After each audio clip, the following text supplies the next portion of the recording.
元チャンネルをご視聴いただいてありがとうございます。元です。今回は車塗装シリーズ。この車を塗装していきます。先にこういうステッカーとかへこんだ場所、この辺はある程度板金をして塗装していこうと思います。このバンパーは無理です。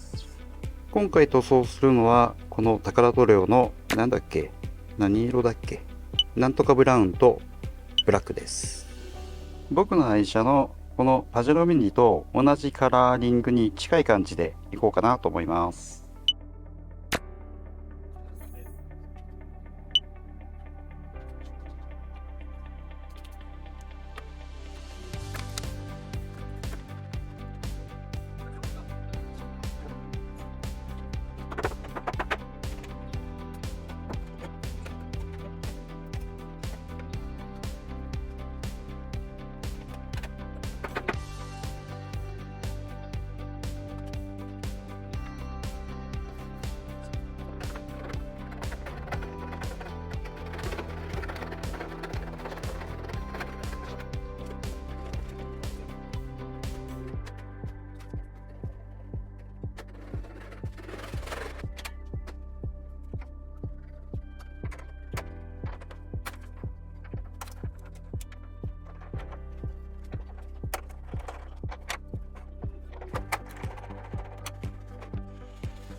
で、これで、まあ、本当はここ、一回入れたところの方がいいんだけど、これで、このぐらい。